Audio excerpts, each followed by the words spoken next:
Somewhere between canceling comedy and canceling the entire federal government, America seems to have entered its flop era.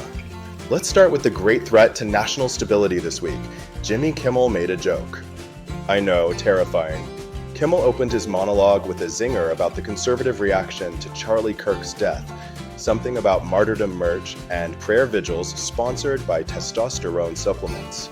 Within 48 hours, ABC pulled the plug on Jimmy Kimmel Live, citing national sensitivity, which, translated from corporate cowardice, means we panicked when Mitch McConnell's assistant sent us a frowny face emoji. That's right. In 2025 America, satire is now classified as a controlled substance. You can open carry an AR-15 into a subway, but don't you dare say Kirk died for a merch code on live TV. That's crossing a line. The FCC is now reviewing late-night programming for bias indicators, which includes phrases like climate change, gun reform, and apparently LOL. Meanwhile, other late-night hosts are scrambling. Colbert's writers were told to tone it down. Fallon's team now runs punchlines through 3 layers of legal review. If you squint hard enough, you can actually see Lenny Bruce screaming into a void made of network notes and cease and desist letters. Conservatives, of course, say this isn't censorship. It's accountability. They're tired of being mocked. They're done being punchlines. Which is fair.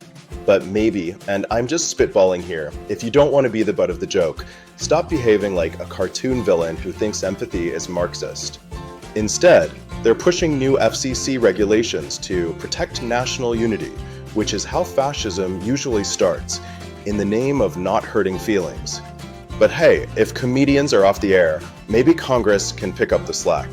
Because in a shocking plot twist, they're also shutting down. Again.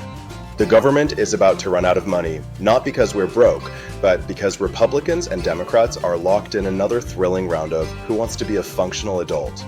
The House passed a budget bill packed with ideological landmines, defunding Medicaid, gutting the ACA, and sneakily slipping in a provision that bans the phrase social justice from federal grant applications.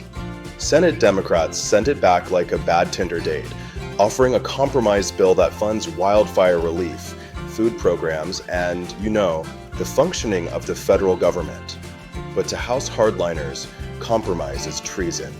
They'd rather crash the entire system than let a school lunch program exist without an armed guard. And then there's Speaker Kevin McCarthy, poor guy, still pretending he has authority over a caucus that treats him like a substitute teacher who canceled recess. He keeps going on TV saying, "We're working hard to keep the government open." Sure, Kevin. And I'm working hard to be cast as Batman. The reality? If the government shuts down, hundreds of thousands of workers won't get paid. National parks will close. Benefits will freeze. TSA agents will show up to work with the exact mood of someone who just lost a custody battle. But don't worry, Congress still gets paid. Because when they stop working, it's called principle. When you stop working, it's called get back to work, freeloader. Shutdowns used to be rare. Now they're seasonal.